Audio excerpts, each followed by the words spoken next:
مختلف لوگ مختلف چیزوں کے طالب ہیں. تو ہوتا یہ ہے کہ ہم کسی نہ کسی چیز کے پیچھے پڑ جاتے ہیں, مجھے یہ چاہیے, مجھے یہ چاہیے, مجھے یہ چاہیے, پھر وہ ملتی نہیں ہے. اور جب وہ ملتی نہیں ہے تو ہماری کمزوری سامنے آتی ہے, کیونکہ وہ نہ ملنے کی وجہ سے ہم کمزور ہو جاتے ہیں. تو اللہ تعالیٰ نے اس حقیقت کی طرف جب مجھے پہلے یہ بات سمجھ میں آئی جب میں ایب نارمل سائیکالوجی پڑھ رہا تھا. یہ آیت ہم نے ایک کیس پڑھا ایک لڑکے کا 1987 میں, وہ نیو یارک یونیورسٹی میں گیا, اس نے پی ایچ ڈی کی سائیکالوجی میں. اور اس وقت آپ کی کمپیوٹر فائلز تو تھی نہیں, اکثریت لوگ پرنٹ کر کے اپنا تھیسس دیتے تھے. تو پرنٹ کر کے اس نے جو ہے نا اپنا 400 پیج تھیسس, اس کی کاپی بھی اس نے ایکسٹرا نہیں بنائی, اس نے وہ تھیسس ڈپارٹمنٹ کو سبمٹ کیا. ڈپارٹمنٹ نے وہ پیپر گما دیا, اس کے 4 سال کا کام غائب. اس کا ہو گیا پوری طرح سے نروس بریک ڈاؤن بندے کا. وہ New York campus, New York university کے کیمپس میں ایسے ہی پھرتا رہتا ہے.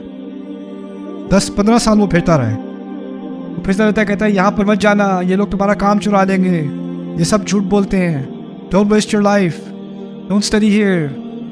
اور ہر کچھ مہینے بعد اس کو جا کے وہ مینٹل ہاسپٹل میں ایڈمٹ کرتے ہیں, کچھ ہفتے وہ رکھتے ہیں, پھر وہ ریلیز کرتے ہیں. 1-2 مہینے بعد دوبارہ کیمپس پہ آ کے دوبارہ وہ چکر لگانے شروع کر دیتا ہے. وہ کس چیز کا طالب تھا؟ ڈگری کا طالب تھا. جب وہ کام ضائع ہوا, اس کے ثمرات اس کو نظر نہیں آئے, تو وہ خود کلیپس ہو گیا. مطلوب خود چیز وہ ایسی کمزور تھی کہ وہ غائب ہو جائے, اور جب وہ مطلوب غائب ہوئی تو اس کی کمزوری بھی سامنے آ گئی. ضعف الطالب والمطلوب. یہاں کہا یہ جا رہا ہے کہ جب تک میں اور تم کسی کمزور چیز کے پیچھے بھاگیں گے تو ہم بھی کمزور ہی رہیں گے. بات یہ سمجھائی جا رہی ہے. ضعف الطالب, تم لوگ جھوٹے خداؤں کے پیچھے بھاگتے ہو, وہ خدا خود کمزور ہیں, ایک مکھی کا سامنا نہیں کر سکتے, تو پھر اس کی وجہ سے تم خود کمزور ہو. اور اس سے بات ایک مزید بتائی کہ بتوں کی صرف بات نہیں ہے, جس چیز کو بھی تم اپنے سامنے رکھو گے اور کہو گے مجھے یہ چاہیے, اور اس کو تم نے اتنا زیادہ فوکس کر دیا اپنا کہ اور تمہیں کچھ نظر ہی نہیں آ رہا, تو پھر جب وہ چیز تمہارے سامنے نہیں ہوگی تو تمہارے اندر کیا رہ جائے گا؟ آج کل کیا ہو رہا ہے, بہت سارے لوگوں میں اتنی زیادہ شدید ڈپریشن آ رہی ہے. If I don't marry her, I will die. If he leaves me, I will be dead. اس قسم کی ذہنیت کیا ہے؟ ضعف الطالب والمطلوب. انسان کسی بھی چیز کا طالب آپ بن جائیں, آپ نے کمزوری ڈپریشن میں ہی رہنا ہے. ماں ہوتی ہے ڈپریشن میں آ جاتی ہے, میرا بچہ, میرا بیٹا اب بڑا ہوتا چلا جا رہا ہے, وہ زیادہ آزاد ہوتا چلا جا رہا ہے, اب اس نے ایک لڑکی بھی چن لی ہے شادی کے لیے, اب تو وہ اس کا ہو جائے گا, میرا نہیں رہے گا. تو ماں کو کمزوری, ڈپریشن, انگزائٹی آنی شروع ہو جاتی ہے, اور پھر وہ اس کو بچے کو دوبارہ اپنی زندگی میں جیسے وہ پہلے تھا, پہلے والے کیوں نہیں ہو جاتے؟ اتنی جلدی میری بات, میں ایک دفعہ کہتی تھی بھاگ کے آتا تھا جی ماما, اب نہیں آتا, اب تو کال بھی نہیں اٹھاتا, اب تو فون بھی نہیں اٹھاتا, کیا ہو گیا ایسے؟ اب ماں کو ایک انگزائٹی ہو رہی ہے, اس کے اندر ایک کمزوری ہے, اس کو ڈپریشن شروع ہو گئی ہے, اس کو غصہ آنا شروع ہو گیا ہے. اب اس کی ساری کمزوریاں کس لیے؟ کہ جو چیز اس کا مطلوب تھی اس سے دور ہوتی چلی جا رہی ہے. تو اس میں اللہ تعالیٰ یہ بات سکھا رہے ہیں کہ تو شاید تمہارا مطلوب غلط ہے. دیکھیں اگلی آیت میں اللہ نے یہی بات سکھائی ہے, کہتے ہیں ما قدر اللہ حق قدرہ, انہوں نے اللہ کی ایسی قدر نہیں کی جیسی کہ کرنی چاہیے تھی, جیسے کہ اس کا حق تھا.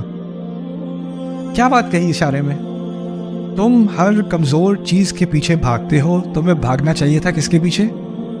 اپنے رب کے پیچھے. اپنے رب کے پیچھے بھاگتے, رستے میں نعمتیں آتی, رستے میں مشکلات بھی آتی, کبھی کبھی وہ نعمتیں تمہارے ہاتھ سے نکل جاتی, کوئی بات نہیں, وہ میرا مطلوب نہیں تھی, وہ نعمتیں تھیں, ان نعمتوں کا میں شکر گزار ہوں, میرا مطلوب میرا رب ہے.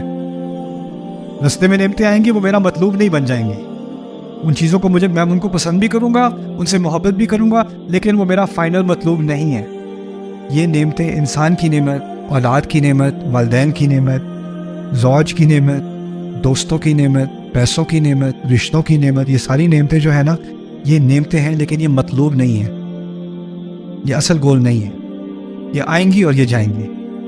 کہ ان چیزوں کو ہم نے ایک حد تک ان سے محبت ہوتی ہے, لیکن ان سے جدائی بھی جو ہے نا وہ ہماری وجود کی انتہا نہیں ہوتی, کہ یہ نہیں ہوگی تو ہم برداشت نہیں کر سکیں گے.